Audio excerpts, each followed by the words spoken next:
આજે છઠ્ઠું પ્રકરણ લેશું આપણે પેટા નોંધ સબસિડિયરી બુક્સ જેને આપણે કહીએ છીએ. તો આજે પેટા નોંધનો આપણે અભ્યાસ કરશું. હવે જો નોંધ તો આપણે અત્યાર સુધી જોઈ કે મુખ્ય નોંધો આપણે કરતા હોઈએ છીએ, પણ હવે અમુક નોંધો એવી છે કે જે મુખ્ય નોંધમાં ન હોય અથવા તો જેને અલગથી તારવવાની જરૂરિયાત હોય, એટલે કે જેનો હિસાબ આપણે અલગથી રાખવો પડે એવો હોય, એટલે કે આ હિસાબ આપણે જ્યારે પણ જરૂર પડે ત્યારે આપણે જોઈ શકીએ અને આપણે ધંધાનું તારણ કાઢી શકીએ એ હેતુથી આપણે જે હિસાબ જે જગ્યાએ રાખી છે એને કહેવાય છે પેટા નોંધ સબસિડિયરી બુક્સ. બરાબર. હવે સૌથી પહેલા આપણે એ જોયું તો કે આપણે ધંધાની અંદર જે વ્યવહારો થાય છે એમાં આપણે આર્થિક વ્યવહારો હોય એની જ નોંધ કરીએ છીએ. બરાબર. તો જે પ્રથમ નોંધને આપણે શું કહેતા? આમ નોંધ, જર્નલ. બરાબર, જેને આપણે આમ નોંધ કહેતા. બરાબર છે. હવે આ નોંધો જે ચોપડે નોંધાતી એને આપણે આમ નોંધનો ચોપડો કહેતા. બરાબર, જે તે વ્યક્તિ કે પેઢીના ચોપડે આપણે આમ નોંધ લખતા. બરાબર. ત્યાર પછી હવે જ્યારે વ્યવહારોની સંખ્યા મોટા પ્રમાણમાં વધી જાય ત્યારે ફક્ત એક જ ચોપડામાં તેનો સમાવેશ કરવો થોડોક મુશ્કેલ બની જાય છે. એટલે એની કેટલીક મર્યાદાઓ આવે. આમ નોંધનો ચોપડોમાં એટલે એક જ ચોપડો રાખી ગયા અથવા તો કોઈ પણ એક જ ચોપડો રાખી તો એની મર્યાદાઓ આવે. જેમ કે જ્યારે વ્યવહાર થાય છે દરેક વખતે ખાતાનું નામ લખવું પડે છે. કોઈ એક જ વસ્તુ કે વ્યક્તિ સાથે વર્ષ દરમિયાન 50 વ્યવહાર થયા હોય તો 50 વખત નામ લખવું પડે છે. તો એક મર્યાદા છે. તો આવી તો ઘણી બધી વ્યક્તિઓ સાથે કે પેઢીઓ સાથે કે કંપનીઓ સાથે આપણે ટ્રાન્ઝેક્શન્સ કરતા હોઈએ છીએ. તો આ ટ્રાન્ઝેક્શન કરીએ તો એનો અર્થ એવો થાય કે દરેક વખતે એનું નામ લખવું પડશે. તો એની મર્યાદા થઈ જતી. પછી દરેક વ્યવહારની ખતવણી વખતે ઉધારને જમા કરવું પડે છે. આથી આમનો ખતવણીનું કાર્ય વારંવાર કરવું પડે છે ને એકને એક કાર્યનું પુનરાવર્તન થાય છે. તો અહીંયા શું થાય છે કે કાર્ય છે એકને એક પુનરાવર્તિત થાય છે. વારંવાર એ કાર્ય આપણે કરવું પડે છે. અને બીજું તો કે આ બધા વ્યવહારો જો કોઈ એક જ ચોપડામાં નોંધી, જેમ કે આપણે કઈ આમ નોંધમાં નોંધી છે તો આમ નોંધનો ચોપડો ઘણો મોટો થઈ જાય છે તો એને સાચવવો મુશ્કેલ પડે. કારણ કે હવે જો આ બધી નોંધો છે પેટા નોંધમાં આપણે નથી લખતા તો એને બદલે આપણે આમ નોંધમાં લખીએ છીએ તો આમ નોંધનો ચોપડો છે ઘણો બધો મોટો થઈ જાય છે. એટલે હવે આને આવડો મોટો ચોપડો છે તો સાચવવો, એને હેરવવો ફેરવવો છે એ થોડોક મુશ્કેલ બની જાય છે. એટલે આ ચોપડો આપણે સાચવી શકતા નથી બરાબર. અને જ્યારે જોઈએ ત્યારે એના હિસાબો છે આપણે વ્યવસ્થિત ચેક ન કરી શકીએ કારણ કે ખૂબ મોટો ચોપડો હોય તો આ વસ્તુ ન થઈ શકે. પછી આમ નોંધ પરથી કેટલીક વખત મહત્વની અને તાત્કાલિક બાબતો મળી શકતી નથી. ઘણી વખત શું હોય કે આમ નોંધનો ચોપડો છે તો મહત્વની જે તાત્કાલિક બાબતો છે ઘણી વખત એક સમય ન મળી રહે કારણ કે એક જ ચોપડામાં બધું છે તો બધું થોડુંક અઘરું પડે, લાંબુ થઈ જાય. બરાબર. પછી આંતરિક અંકુશની પદ્ધતિનો અસરકારક રીતે અમલ કરવો મુશ્કેલ બને છે. આંતરિક અંકુશ કે જે વસ્તુઓ થતી હોય, આંતરિક અંકુશ કહી દે કે જો આપણે બધા અલગ અલગ ચોપડા બનાવીએ તો ખ્યાલ આવે કે કેમાં કેટલી ખરીદી છે, વેચાણ છે કે ખર્ચા છે, આવકો છે. એની બદલે એકમાં લખવું હોય તો પછી આપણે તારણ ન કાઢી શકીએ કે કઈ વસ્તુ બાજુ ધંધો આગળ વધારે વધે છે. એટલે આંતરિક વહીવટ અંકુશની પદ્ધતિનો અમલ કરવો મુશ્કેલ બને છે. પછી હવે આ મર્યાદાઓ આપણે કીધી આટલી કે આટલી મર્યાદાઓ છે તો મર્યાદાઓ દૂર કરવા માટે કંઈક ઉપાય હોય તો આ મર્યાદાઓ દૂર કરવા માટે આપણે શું કરશો તો કે એને પેટા નોંધોમાં વહેંચવામાં આવે છે. કોને? આમ નોંધને. બરાબર. અહીંયા શું હોય છે કે તો કે આમ નોંધને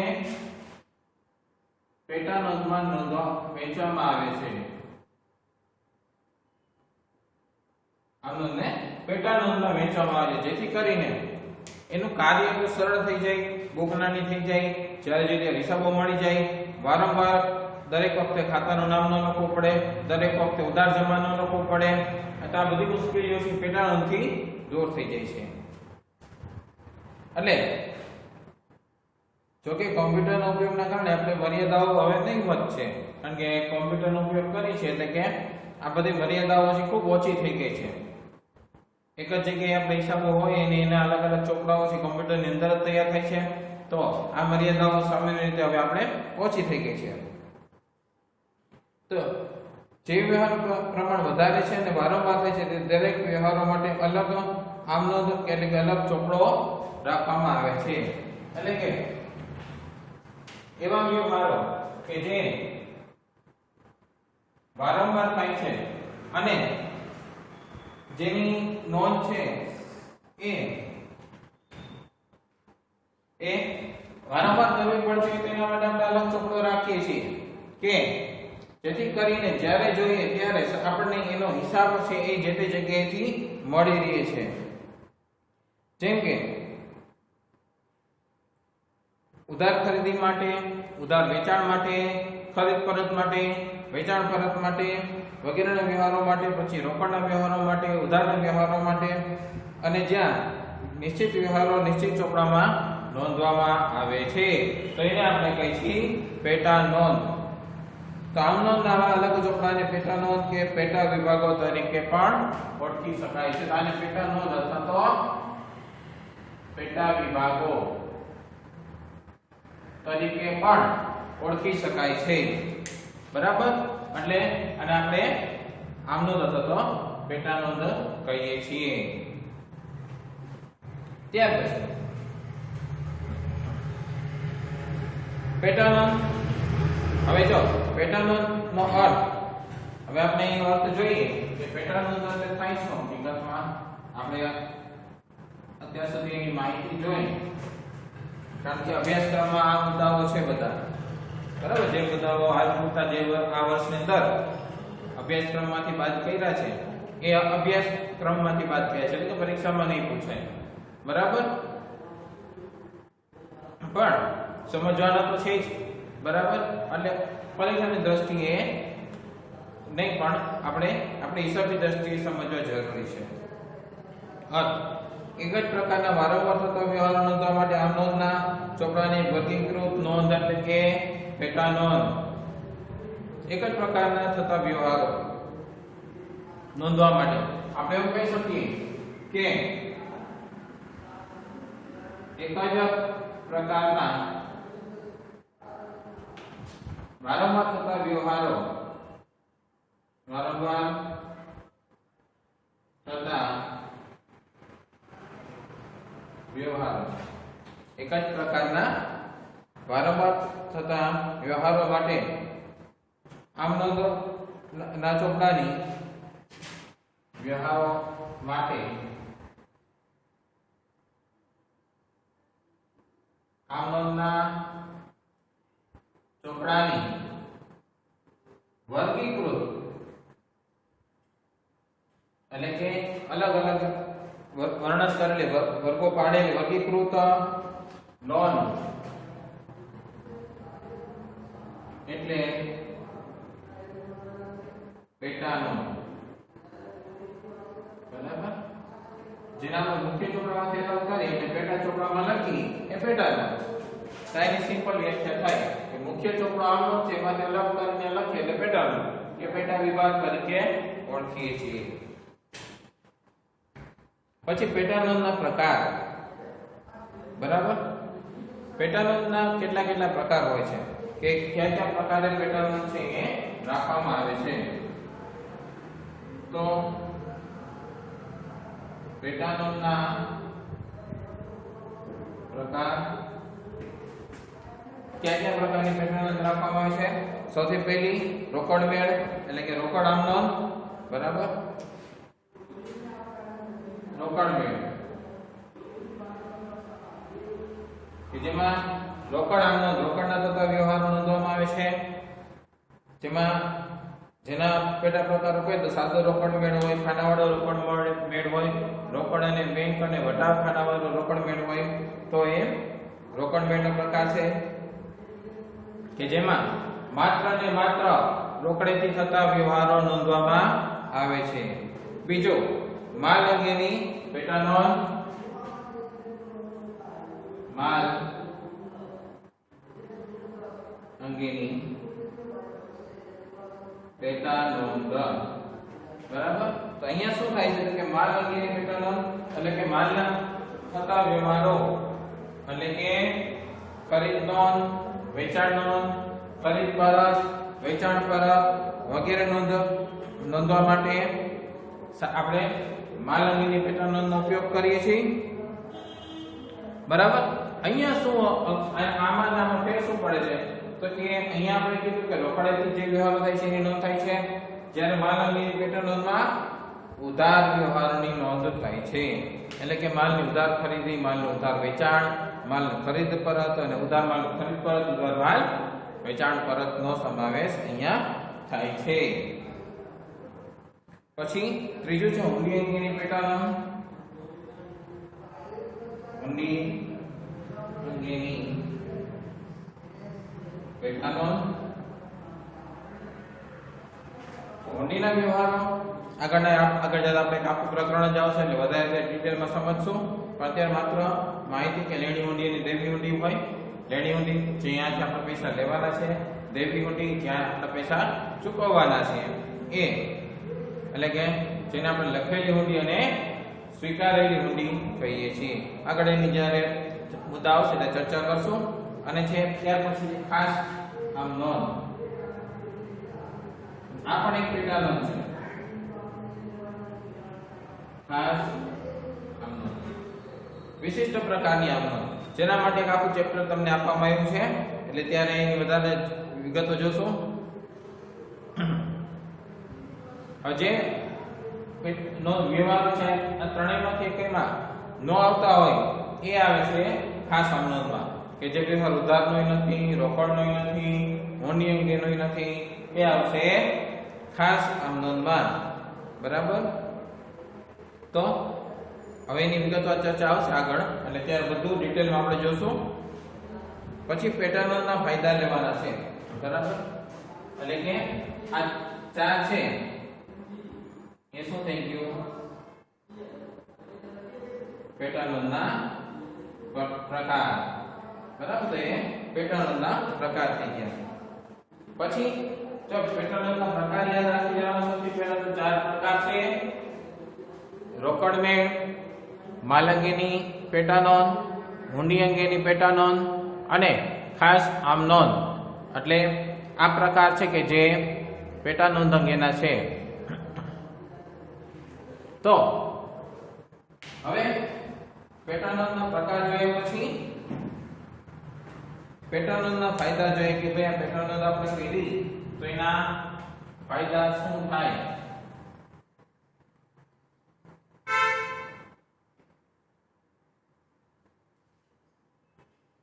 બરાબર. હવે પેટા નોંધના ફાયદા. પેટા નોંધના ફાયદા જોઈએ. તો પહેલું છે કાર્યની વહેંચણી. આપણે અગાઉ જોયું હતું કે અલગ અલગ ચોપડાઓ રાખીએ તો એને લીધે શું થાય છે તો કે કાર્યની વહેંચણી શક્ય બને. અલગ અલગ જગ્યાએ હિસાબો લખવાથી શું થશે તો કે અલગ અલગ હિસાબો અલગ અલગ વ્યક્તિ છે એ લખી શકશે. એટલે કે કાર્યની વહેંચણી થશે. કે શું થશે અહીંયા? કારણ હવે જો અલગ અલગ વ્યક્તિ કેમ લખશે તો કે જો આપણે અલગ અલગ પેટા નોંધ રાખીએ, ખરીદ નોંધ, વેચાણ નોંધ અલગ છે, તો જે મુખ્ય આપણા એકાઉન્ટન્ટ છે કે જે મુખ્ય હિસાબની છે એ આમ નોંધ લખશે. પછી કોઈ એના સહાયક છે તો એ ખરીદ નોંધ માત્ર વ્યવહાર છે નોંધે. અથવા કોઈ ડિપાર્ટમેન્ટ અલગ હોય ખરીદીનો, વેચાણનો ડિપાર્ટમેન્ટ અલગ હોય તો એ પોતપોતાના હિસાબો રાખે. એટલે કાર્યની વહેંચણી થઈ ગઈ. એટલે કે બધું કાર્ય એક જ વ્યક્તિએ કરવાનું નથી. એટલે કે વ્યક્તિને કાર્યની સોંપણી કરી શકાય. એના લીધે શું ફાયદો થશે? જો પેલું કાર્યની વહેંચણી કીધી,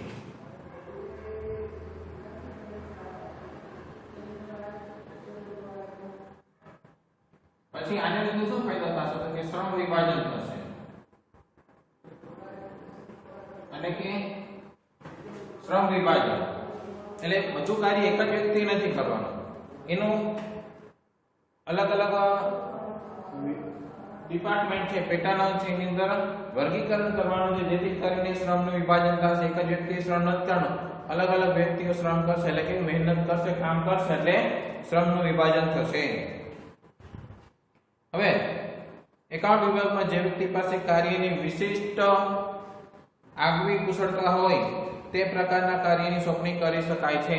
જે ઘણાને અમુક એકાઉન્ટન્ટની અંદર પણ અમુકને અમુક કાર્યો છે એ ખૂબ સરસ રીતે આવડતા હોય, એમાં એને કોઈને પૂછવું ન પડે, જોવું ન પડે, એને કે ભૂલ ન પડે. અમુક કાર્ય છે ખૂબ સરસ રીતે આવડતા હોય, બરાબર. જેમ કે ઘણાને ખરીદીના વ્યવહારો, ઘણાને વેચાણના વ્યવહારો, એટલે અલગ અલગ પ્રકારના વ્યવહારો છે એક સરસ રીતે આવડતા હોય, તેને કામ એ સોંપી શકાય છે. તેનાથી શું થશે? ઓછા ખર્ચે, ઝડપી અને સરળતાથી હિસાબી માહિતી મેળવી શકાય. એટલે કે પેટા નોંધને કારણે શ્રમ વિભાજનનો લાભ મળે છે. હવે અગત્યના બે લાભને કારણે અન્ય કેટલાક પણ બીજા પણ લાભ મળે છે. જેમ કે પહેલું, ઓડિટનું કાર્ય સરળતાથી અને ઝડપથી થાય છે. ઓડિટનું કાર્ય થાય. હવે જો ઘણી વખત શું હોય તો કે ધંધાના વ્યવહારો ખૂબ મોટા હોય ને ત્યારે ધંધાનો હિસાબો છે એનું ઓડિટ કરાવવું પડે. એટલે કે ધંધાના હિસાબોનું ઓડિટ કરાવવું પડે. આવું ઓડિટ આપણે ચાર્ટર્ડ એકાઉન્ટન્ટ છે એમની પાસે કરાવવાનું હોય છે. એટલે ઓડિટ કરાવીએ એટલે હિસાબો છે ફરીવાર ચેક થતા હોય છે. તો ઓડિટ કરવામાં પણ એક વ્યક્તિ ન હોય, એ વ્યક્તિની ટીમ હોય. ચાર્ટર્ડ એકાઉન્ટન્ટ હોય, બીજા અન્ય એકાઉન્ટન્ટ હોય. તો જો આપણે પેટા નોંધ બનાવેલી હોય તો અલગ અલગ વ્યક્તિ અલગ અલગ વસ્તુ ચેક કરી શકે છે, એટલે કામ સરળ થઈ જાય. જેની ભલે એક જ ચોપડો હોય તો બધું એક જ વ્યક્તિએ કરવાનું છે. આપણી પાસે 5 વ્યક્તિ છે તો પણ કંઈ કામ ન થાય, કારણ કે ચોપડો તો એક જ છે. એના બદલે અલગ અલગ ચોપડા છે, અલગ અલગ વ્યક્તિ છે, એટલે કામ ઝડપી થાય છે. બીજું, હિસાબો તૈયાર કરવામાં સરળતા અને ઝડપનો લાભ મળે છે. તો હિસાબો તૈયાર કરવામાં સરળતા રહે છે. અલગ અલગ વિભાગ છે એ અલગ અલગ હિસાબો તૈયાર કરે છે, સરળતા રહે છે અને ઝડપ. એક સાથે આપણે 4 પેટા નોંધ બને તો 4 નો હિસાબ એક સાથે તૈયાર થાય, એટલે 4 હિસાબ એકવાર આપણી પાસે આવી શકે. પછી આને લીધે શું થશે? સમયનો બચાવ થશે. હવે કોઈ એક વ્યક્તિ એક કામ કરે છે, એને 4 કલાક લાગે છે, તો એ વ્યક્તિને એ કામને આપણે ડિવાઈડ કરી દઈએ, 4 વ્યક્તિને આપીએ તો એ કામ 1 કલાકમાં થઈ જશે. બધા 1 કલાકનું કામ છે એ કરશે, એટલે આપણે 4 કલાક પર કામ 1 કલાકમાં થયું તો સમયનો બચાવ પણ થાય છે. અને તારણરૂપ માહિતી ઝડપથી મળે છે. તારણરૂપ એટલે કે જે આપણે નિષ્કર્ષ લાવી શકીએ કે ધંધાના પરિણામો જાણવા હોય, ધંધાની પરિસ્થિતિ જાણવી હોય, તો એ આપણે તારણરૂપ પરિબળો છે એ માહિતી ઝડપથી મળે છે. એટલે કે આ પરિણામો આપણને ઝડપથી મળે, જેથી કરીને ધંધા અંગેના નિર્ણયો આપણે ઝડપથી અને સરળતાથી લઈ શકીએ છીએ. બરાબર. એમાં આપણો મુદ્દો છે માલ અંગેની પેટા નોંધ. હવે પેટા નોંધ તો ખરી, પણ કેવી? માલ અંગેની.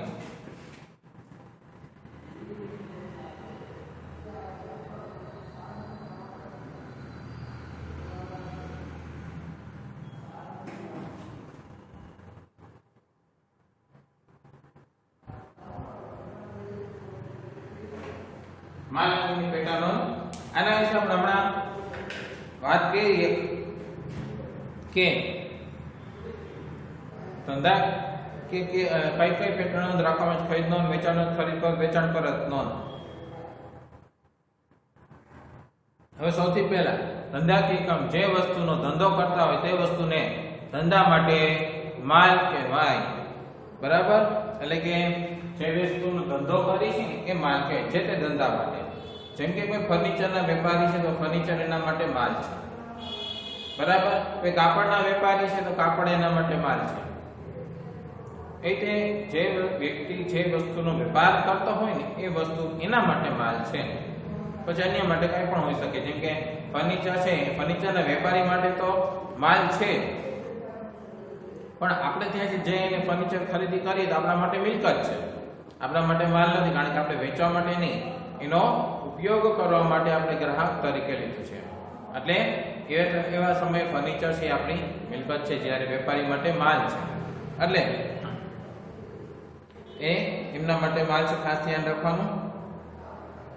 ધંધાકીય એકમના માલના ઉધાર ખરીદી, વેચાણ અને ઉધાર માલ પરતના વ્યવહારો જે પેટા નોંધવામાં આવે છે તેને માલ અંગેની પેટા નોંધ કહેવાય. અહીંયા આગળની વાત શું ધ્યાન રાખવાનું? ઉધાર યાદ રાખવાનું. બરાબર, ઉધાર ખરીદી કે ઉધાર વેચાણ, પછી ઉધાર ખરીદ પરત કે ઉધાર વેચાણ પરત.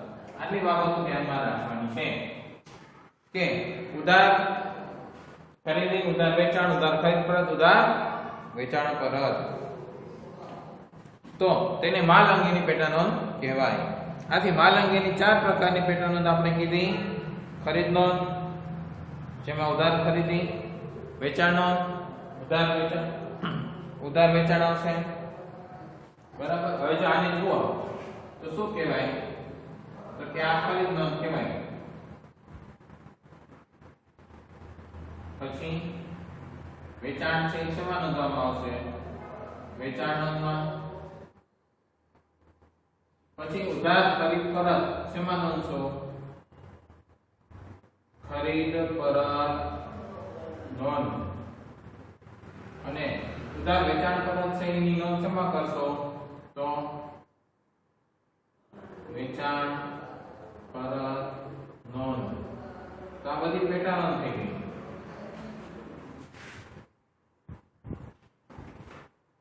બરાબર, 4 પેટા નોંધ થઈ ગઈ. જેમાં સૌથી પહેલું લેવાનું છે આપણે ખરીદ નોંધ અથવા તો જમા નોંધ. બરાબર, આની અંદર આપણે પહેલા મુદ્દો શું બનશે? ખરીદ નોંધ અથવા તો જમા નોંધ.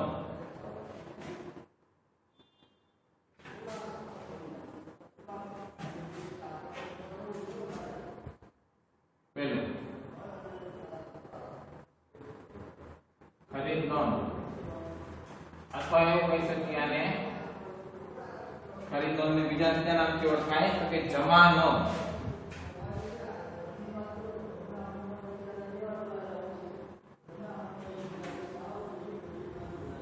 ખરીદ નોંધ અથવા તો જમા નોંધ આપણે એને કહીએ છીએ.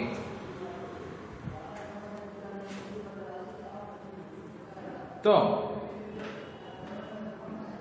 જે પેટા નોંધમાં માલની ઉધાર ખરીદી ના વ્યવહારની નોંધ કરવામાં આવે છે તેને ખરીદ નોંધ કહેવામાં આવે. શેની નોંધ કરશો? તો કે માલની ઉધાર ખરીદી. જો વ્યવહારમાં કીધું કે રોકડેથી ખરીદી કરી તો અહીંયા નોંધ ન થાય, એની રોકડ મેળમાં નોંધ થાય. પણ અહીંયા શેની નોંધ થશે? ઉધાર ખરીદી. ખાસ યાદ રાખવાની છે. વેપારી જે વસ્તુનો ખરીદ વેચાણનો ધંધો કરતો હોય તે વસ્તુને ઉધાર ખરીદીની નોંધ છે ઉધાર ખરીદ નોંધમાં કરવામાં આવે છે. એટલે કે ઉધાર વ્યવહારો એમાં હોય છે. રોકડ ખરીદીના વ્યવહારો કે મિલકતની ખરીદીના વ્યવહારો છે જે તે પેટા નોંધમાં નોંધવામાં આવશે. એટલે કે અહીંયા ખરીદ નોંધમાં નોંધવામાં આવતા નથી. અંશતઃ રોકડ અંશતઃ શાક પરનો વ્યવહાર હોય તો તેવો આખો વ્યવહાર શાક પરનો એટલે કે ઉધાર કહેવાય. શાક એટલે ઉધાર વ્યવહાર ગણી લેવામાં આવશે. હવે જો ઘણી વખત શું હોય કે કોઈ વ્યવહાર આપણે થાય ને ત્યારે આપણે કોઈ વસ્તુ ખરીદી કરીએ માલની, તો આપણે અમુક રકમ આપી દઈએ, અમુક બાકી રાખીએ. એટલે અડધું પેમેન્ટ રોકડેથી કર્યું, અડધું ઉધાર. તો આ વ્યવહારને કેવો ગણવો? કારણ કે બે છે, ઉધારે છે ને રોકડેથી છે. અથવા આપણે કોઈ વસ્તુનું વેચાણ કરીને આપણા ગ્રાહકો આપણને અડધા રૂપિયા રોકડા આપે, અડધા પછી આપશે. તો અહીંયા પણ ઉધાર અને રોકડ બે વ્યવહારો થયા. તો અહીંયા આપણે કયો વ્યવહાર ગણવો? તો એવા સમયે સંપૂર્ણ વ્યવહારને શાક ઉપરનો વ્યવહાર ગણવો, એટલે કે ઉધાર વ્યવહાર ગણવો. રોકડેથી જે વસ્તુ થઈ છે એની કંઈ ગણતરી કરવાની નથી. પહેલા તો સંપૂર્ણ વ્યવહાર ઉધાર વ્યવહાર ગણી અને એન્ટ્રી કરવાની થાય છે. બરાબર, તો જ તમે એનો જે સાચો હિસાબ છે લગાવી શકો છો. બરાબર. પછી ખરીદ નોંધમાં માલની ઉધાર ખરીદીની ચોખ્ખી રકમ નોંધવામાં આવે છે. બરાબર. અહીંયા જો સૌથી પહેલું લક્ષણ તમારે શું કરવાનું છે કે માલની, ખાસ કરીને ઉધાર ખરીદી. પછી માલની ઉધાર ખરીદી પછી બીજો મુદ્દો કયો ધ્યાનમાં રાખશો કે માલ અને ખરીદી એ ઉધાર શબ્દ આખો યાદ રાખવાનો છે. માલની ઉધાર ખરીદીની નોંધ કરવાની છે. પછી અંશતઃ રોકડ અને અંશતઃ હોય તો સંપૂર્ણ વ્યવહાર સાખનો ગણવાનો છે. ખરીદ નોંધમાં માલની ઉધાર ખરીદીની ચોખ્ખી રકમ નોંધવામાં આવે છે. એ રકમ ચોખ્ખી રકમ નોંધવામાં આવે છે. ચોખ્ખી રકમ એટલે શું? તો કે જ્યારે આપણે ખરીદી કરીએ ને માલની ત્યારે આપણે જે વસ્તુની ખરીદી કરી છે એમાં જે છાપેલો ભાવ હોય એ ભાવ આપણે ન ચૂકવવાનો એક વેપારી તરીકે. બરાબર? શું કામ? કારણ કે એમાં આપણું કમિશન હોય. માની લો કે કોઈ વસ્તુ 10 રૂપિયાની છે તો એ વેપાર ઉત્પાદક આપણને 9 રૂપિયામાં આપે છે, આપણે 10 રૂપિયા વેચી છે એટલે 1 રૂપિયો આપણને એમાં નફો મળે છે. એટલે પણ એમાં તો છાપેલા 10 રૂપિયા છે તો આપણે ચૂકવીએ છીએ કેટલા? 9 રૂપિયા. વેચશું કેટલામાં? તો કે છાપેલી કિંમતે. બરાબર? એટલે સરકારે એવા કાયદાઓ બનાવ્યા જેથી કરીને ગ્રાહકો છેતરાય નહીં. કારણ કે જો એમ કીધું કે ભાઈ 10 રૂપિયા એમાં જે છાપેલા છે આપણે 10 રૂપિયા પદ આપણે દઈને પછી કે તમે તમારો નફો ચડાવીને વેચો તો બને છે કે કોઈ 11 માં વેચે, કોઈ 12 માં વેચે, કોઈ 15 માં પણ વેચે, જેવી જરૂરિયાત. તો ત્યારે શું થશે? ગ્રાહકો છે એ છેતરાય છે, ગ્રાહકોનું શોષણ થાય. આવું ન થાય એના માટે એવું છે કે છાપેલી કિંમતે વસ્તુનું વેચાણ કરવું. તો છાપેલી કિંમતે વેચાણ કરવા માટે શું કરવાનું છે? ઉત્પાદક છાપેલી કિંમત કરતા અમુક રકમ ઓછી લે. જેમ કે આપણે કોઈ દુકાનવાળા પાસેથી 10 રૂપિયાની પેન લીધી તો એ દુકાનવાળાની એ પેન 10 રૂપિયામાં ન આવી, 9 રૂપિયામાં આવી ગઈ અંદાજે. તો 1 રૂપિયાનો નફો છે એમાં આવી ગયો. તો જે આ ઓછી રકમ છે જે 10 અને 9 વચ્ચે તફાવત છે એને કહેવાય વટાવ, ડિસ્કાઉન્ટ. બરાબર? તો એ વટાવ કાપીને નોંધ કરવાની હોય એને ચોખ્ખી રકમ કહેવાય. એટલે કે આપણે ખરીદી કેટલાની ગણશું? 9 રૂપિયાની. બરાબર? છાપેલા ભલે 10 રૂપિયા છે કે 10 રૂપિયાની વસ્તુ આપણે 9 રૂપિયામાં લીધી. 10 રૂપિયા ભલે મોટી કિંમત છે પણ આપણે લેશું 9 રૂપિયાથી, કારણ કે એ આપણી ખરીદીની રકમ છે. અને પછી વેચાણ કરશું તો નફો બતાશે, નકર તો સરભર થાય. અહીંયા કે 10 રૂપિયાની ખરીદી, અહીંયા કે 10 રૂપિયાનું વેચાણ, તો કાંઈ આવક જ ન થાય. બરાબર? એવું ન. એટલે વટાવ કાપી અને પછી આ રકમ લખવામાં આવે એને કહેવાય ચોખ્ખી રકમ. તો ચોખ્ખી રકમ એને શું આપણે ખરીદ નોંધમાં આપણે વાત કરી છે. તો ખરીદીની ચોખ્ખી રકમ એટલે શું કહી શકીએ કે માલની ખરીદીની કુલ રકમમાં વેપારી વટાવ બાદ કરીને અથવા તો બાદ વેપારી વટાવ, જે આપણે જે ડિસ્કાઉન્ટ કીધો વટાવ, એ વેપારી વટાવ કહેવાય. કારણ કે વેપારીને વેપારી તરફથી મળે છે એટલે વેપારી વટાવ છે. બરાબર? વેપારી વટાવની ચોપડે નોંધ થતી નથી. એટલે કે જો કોઈ વસ્તુ છે એની કિંમત તમે કહો છો કે 10 રૂપિયા છે, કિંમત રૂપિયા 10 છે, પછી એમાં વટાવ રૂપિયા 1 છે, એટલે આ કહેવાય ચોખ્ખી રકમ. ચોખ્ખી રકમ કેટલી? આપણે નોંધ આની કરશું ચોપડામાં. બરાબર? આ આપણે જે મળે છે આવક, બરાબર, તો આવકની ચોપડે નોંધ નહીં કરીએ. એક કિંમતની આપણે નોંધ નહીં કરીએ આની. બરાબર? અહીંયા નોંધ કરશું 9 રૂપિયાની, એટલે કે 1 રૂપિયા છે વટાવ છે એની ક્યાંય નોંધ થશે નહીં. આ વટાવ મેળવો એને શું કહેશું? વેપારી વટાવ. વેપારી વટાવ કે જેની ચોપડે નોંધ થતી નથી. બરાબર? આપણે સીધું જ લખશું કે માલની ખરીદી 9 રૂપિયા લેખે. બરાબર છે? અને જ્યારે વેચાણ કરશો ત્યારે 10 રૂપિયા લેખે વેચાણ કરશો એટલે સીધો નફો દેખાઈ આવશે. એટલે વેપારી વટાવની ચોપડે નોંધ થતી નથી. ખાસ યાદ રાખવાનું કે ક્યાંય પણ વેપારી વટાવ તમારે આવો દર્શાવવાનો નથી. ખરીદીને જુદા જુદા પ્રકારે રાખી શકાય છે, જેમાં મુખ્યત્વે 2 પ્રકાર છે: સાદી ખરીદ નોંધ અને ખાનાવાળી ખરીદ નોંધ. ખરીદ નોંધના બે પ્રકાર કીધા, સાદી ખરીદ નોંધ અને ખાનાવાળી ખરીદ નોંધ. તો ખાનાવાળી ખરીદ નોંધ છે, સાદી ખરીદ નોંધમાં તો કોઈ પેટા પ્રકાર નથી, પણ ખાનાવાળી ખરીદ નોંધ છે તો એમાં પેટા પ્રકાર છે. માલના પ્રકાર પ્રમાણેની ખાનાવાળી ખરીદ નોંધ અને બીજું માલ અને ખર્ચના ખાનાવાળી ખરીદ નોંધ. માલ અને ખર્ચ છે તેની ખાનાવાળી ખરીદ નોંધ. બરાબર. તો જે મુદ્દા આવતા હશે એમાં આપણે સમજતા જશું, એટલે એની માહિતી આપણે લઈ લઈએ. બરાબર. તો સાદી ખરીદ નોંધ અને ખાનાવાળી ખરીદ નોંધ. તો સૌથી પહેલો મુદ્દો આપણો કયો રહેશે? સાદી ખરીદ નોંધ.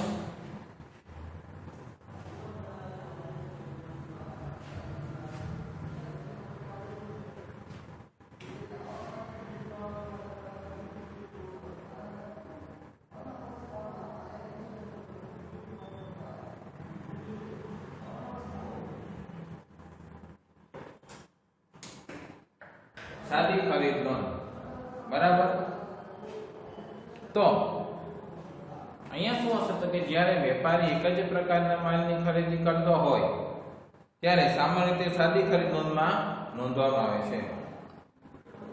એટલે અલગ અલગ વસ્તુ નથી, એક જ વસ્તુ છે. બરાબર. એક જ પ્રકારની વસ્તુ છે તો એ વેપારી સાદી ખરીદ નોંધ રાખશે. તો જો એક કરતા વધારે પ્રકારના માલની ખરીદી કરવામાં આવતી હોય અને જો સાદી ખરીદ નોંધ હોય તો દરેક પ્રકારના માલ માટે ખરીદીનો જુદો જુદો ચોપડો રાખવો પડે.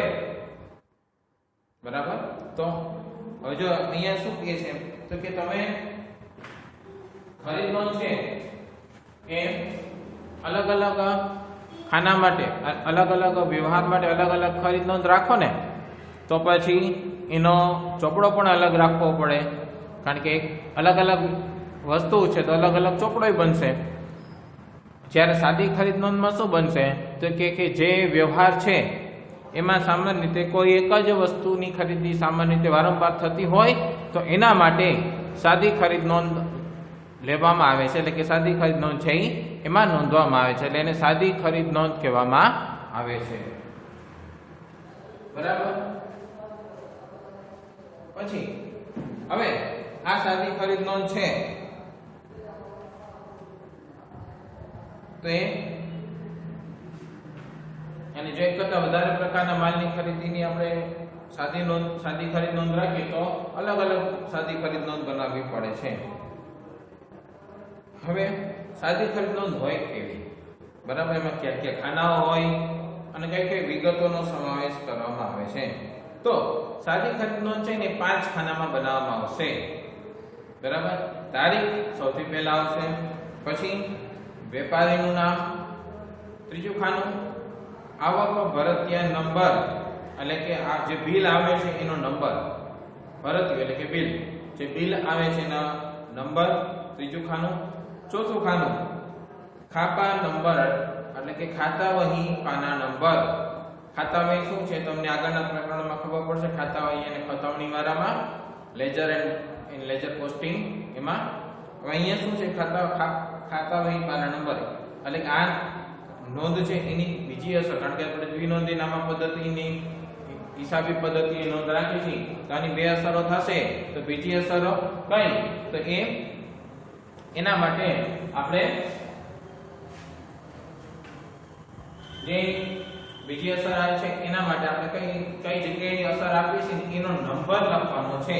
એટલે કે ખાતા વહી પાના નંબર હમણાં આપણે કહીએ અને રકમ છેલ્લે, કે જેટલી રકમથી આપણે ખરીદીએ અને જે પણ વેચાણ છે એ કરેલું હોય એ. તો અહીંયા સૌથી પહેલા સાદી ખરીદ નોંધનો નમૂનો જોઈએ.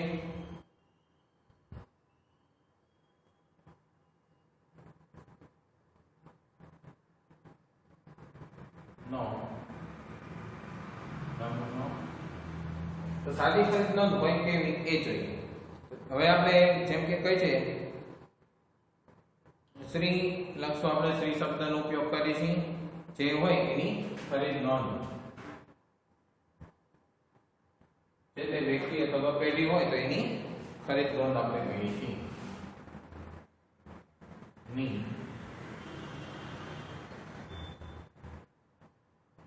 ખરીદ નોંધ.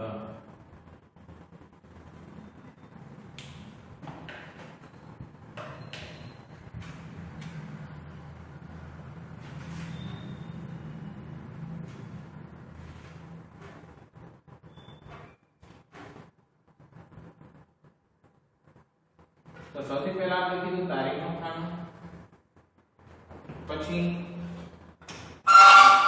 વેપારીનું નામ, ત્યાર પછી આવશે ખાતાવાહી પાના નંબરનું કોલમ, ત્યાર પછીનું જે કોલમ છે એમાં આવક ભરતીયા નંબર અને ત્યાર પછી રકમ. બરાબર. તો 5 ખાનામાં આપણે આ ખરીદ નોંધ છે તૈયાર કરશું. હવે જો સૌથી પહેલું ખાનું આપણું બનશે તારીખનું, બીજું ખાનું વેપારીનું નામ, ત્રીજું ખાનું આવક ભરતીયા નંબર એટલે કે બિલ નંબર, પછી ચોથું ખાનું ખાપા નંબર, ખાતાવહી પાના નંબર, અને પાંચમું ખાનું રકમ રૂપિયા. આટલા ખાનાની અંદર બનશે. બરાબર. કે જેમાં સૌથી પહેલા શું છે તો કે તારીખ છે. બરાબર. તો તારીખનું ખાનું સૌથી પહેલા લખવામાં આવશે. ત્યાર પછીનું ખાનું છે વેપારીનું નામ, ત્યાર પછી આવક ભરતીયા નંબર, ત્યાર પછી ખાતાવહી પાના નંબર અને રકમ રૂપિયા. બરાબર. તો એટલા ખાના આની અંદર બનાવવાના રહે છે જે ખરીદ નોંધ છે એની અંદર. હવે આ ખરીદ નોંધ છે તો એની અંદર તમે અલગ અલગ ખાનાવાળી બનાવી શકીએ છીએ. આપણા અલગ પ્રકાર આવશે, અલગ અલગ ખાનાવાળી ખરીદ નોંધ. અહીંયા સાદી ખરીદ નોંધ કે જે સામાન્ય રીતે જે એક જ પ્રકારના માલ માટે બનાવવામાં આવતી નોંધ છે એટલે સાદી ખરીદ નોંધ. બરાબર. જેમાં તારીખ કે જેમાં સૌથી પહેલા તારીખ જે વ્યવહાર બન્યો એ જ તારીખ લખવાની છે. કે જે ખરીદ નોંધ છે એટલે ખરીદીની નોંધ હશે, જે તારીખે ખરીદી થઈ એની નોંધ તારીખ લખવાની છે. પછી વેપારીનું નામ, જે વેપારી પાસેથી ઉધાર માલ ખરીદેલો છે શાક પર એનું નામ આવશે. આવક ભરતીયા નંબર, વેપારી માલની સાથે આપણને બિલ મોકલ્યું હોય તો એ બિલ ઉપર એક નંબર હોય ત્યાં લખવાનો છે આવક ભરતીયા નંબર. બરાબર. પછી ખાતાવહી પાના નંબર, તો વેપારીએ આ નોંધ કરી છે અહીંયા. પછી ઉધાર ખરીદી છે એટલે આ વેપારીના નામનું ક્યાંક એક ખાતું બનાવ્યું હશે જે ખાતાવહીમાં બનાવ્યું હશે. બરાબર. દરેક વેપારીનું દરેક આવકનું ખર્ચનું ખાતાવહીમાં એક ખાતું હોય તો વેપારીનું પણ એક ખાતું હશે જેની પાસેથી આ ઉધાર ખરીદી કરી છે. તો અહીંયા પણ એન્ટ્રી કરવી પડશે ને, કારણ કે કાંઈ તો બધાની સંયુક્ત એન્ટ્રી કરી ખરીદીમાં, પણ વેપારીના નામથી એના ખાતામાં સબજોડવી પડશે જેથી કરીને આપણને ખબર પડે કે વેપારી પાસેથી કેટલો માલ આવ્યો, કેટલું પેમેન્ટ ચૂકવ્યું, કેટલું બાકી છે વગેરે બાબતો આપણે વેપારી વિશેની બાબતો છે એમાં ખ્યાલ આવશે. એટલે અહીંયા જે ખાતાવહીમાં આપણે નોંધ કરશું ને એ ખાતાવહીનો પાના નંબર અહીં લખવાનો. આવું શું કામ? તો કે ક્રોસ વેરિફિકેશન થયું કે બીજી એન્ટ્રી પણ થઈ ગઈ. જો આ ખાનું ખાલી હોય તો એનો મતલબ કે એની એન્ટ્રી કરવાની બાકી છે, અને જો એન્ટ્રી થઈ જાય તો એ જ સમયે અહીંયા એનો પાના નંબર લખી નાખવાનો કે ભાઈ ખાતાવહીમાં આ પાના નંબર ઉપર આ વેપારીની આ એન્ટ્રી કરેલી છે એટલે ઈ ખાતાવહીમાં ઈ પાના નંબર ખોલીએ એટલે આ એન્ટ્રી અહીંયા મળે એટલું ચોક્કસ કામ બને. બરાબર. અને ખાતાવહીમાં પણ ખરીદ નોંધનો નંબર હોય પાનાનો, તો આ નંબર અહીંયા લખવાનો અને ઈ ખાતું ખોલી અને અહીંયા વ્યવહાર જોવો આ મળી જાય. બરાબર. એકબીજાના લિંકમાં જઈએ અને જેટલી રકમની ખરીદી કરી હોય, જેટલા રૂપિયાની ખરીદી હોય એટલે અહીંયા વેપારી વટાવ બાદ કરીને એ રકમ અહીંયા લખવામાં આવશે, ચોખ્ખી રકમ લખવામાં આવશે. બરાબર. તો ફોર્મેટ ખાસ યાદ રાખવાનું છે તમારે, જેથી કરીને તમારે જે વ્યવહાર કરો છો એ વ્યવહાર છે એકદમ સચોટ બને. આ ફોર્મેટમાં ભૂલ ન થવી જોઈએ, કારણ કે ફોર્મેટમાં ભૂલ થાય તો માર્ક કપાય. પરીક્ષાની દ્રષ્ટિએ સાદી ખરીદનો ખૂબ જ અગત્યની છે અને પૂછાય એવો મહત્વનો મુદ્દો છે. બરાબર, તો આટલું જોઈ લેજો. ત્યાર પછીનું જે આપણે જે હવે છે દાખલાઓ છે આપણે નેક્સ્ટ લેક્ચરની અંદર જોશું. ત્યાં સુધી આટલું ક્લિયર કરી લેજો.